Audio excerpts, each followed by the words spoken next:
Tobias, when it comes to tonight's episode, I would like just to spend maybe next, I don't know, 15 minutes as the context for people who are not familiar so much with the historical context when it comes to the Mothman sightings.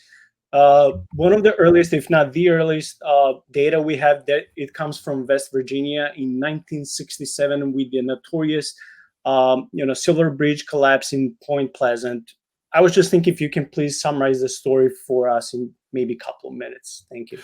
Sure. Yeah. So most people who have heard of the Mothman heard of it through the 1966 to 1967 flap of sightings in Point Pleasant, West Virginia. So the vast majority of those sightings were reported. Well, they were reported locally and nationally, and we can thank a local journalist from Point Pleasant, Mary Heyer, for her coverage, locally, which was fantastic.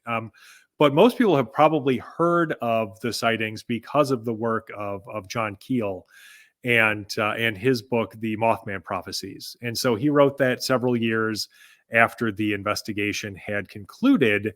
And I think that it has very much colored how people perceive these sightings. So the sightings themselves, when they began in the mid 60s, there were largely of what people would describe as a large winged humanoid creature. Like, it was usually very dark in color.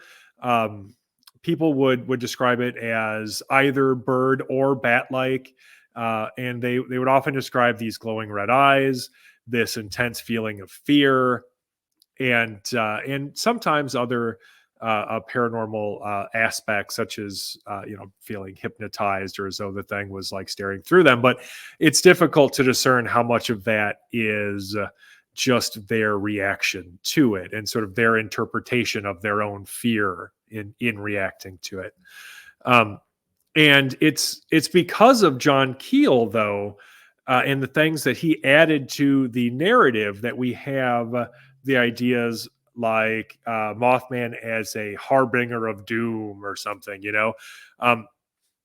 because, well, as a lot of people are probably familiar, the flap in Point Pleasant ostensibly ended in December of 1967 with the collapse of the Silver Bridge. And, in his book, John Keel writes about how that was Okay, I'm guessing that Tobias's internet or laptop is currently off. But as until he comes back, I can jump in and just continue with the story. Uh, so when the Silver Bridge collapsed, over 45 people, as I remember from reading the reports, were killed. I mean, they died on that day.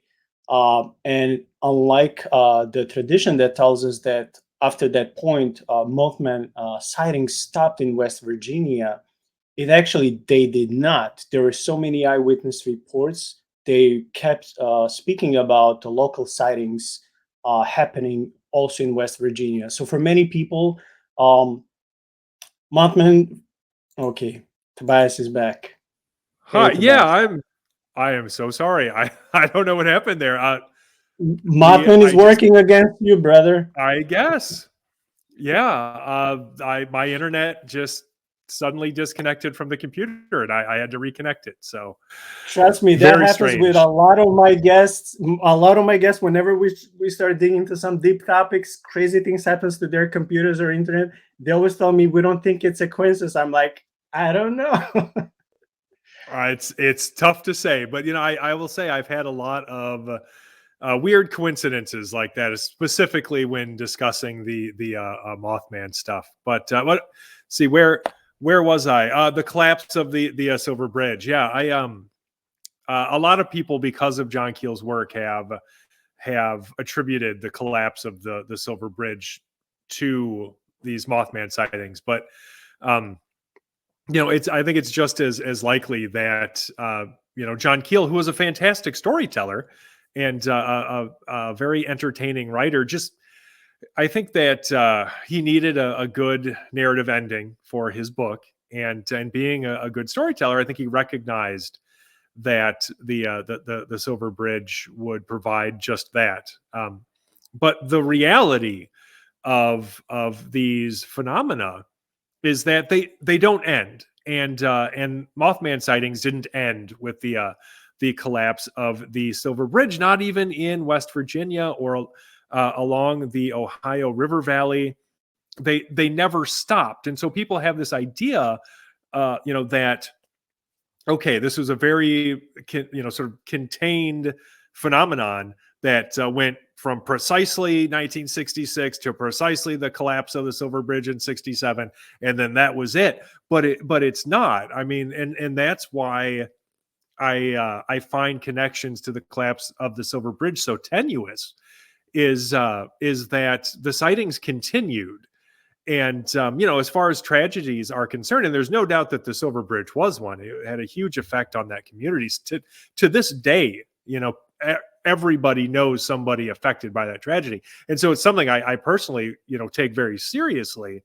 And on some level, I think that we need to be careful about connecting things that we don't know to be true to actual real human tragedy as well, because the last thing we want to do is um, to cheapen somebody's experience, this profound horrible trauma that affected this entire community isn't there for us to exploit it, right? Like that's just gross. But anyway, um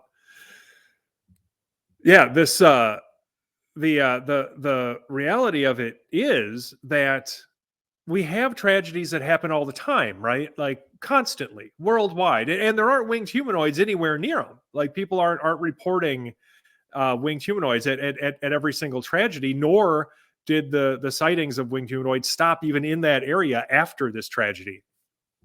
And so I think that probably, if anything, it was a horrible coincidence. But it's just a good example of the kind of thing that was introduced into the narrative surrounding these sightings by Keel's book that really has been latched onto by people for good or ill, and is in enduring in enduring part of the legacy of these sightings now, despite it very much being up for debate still.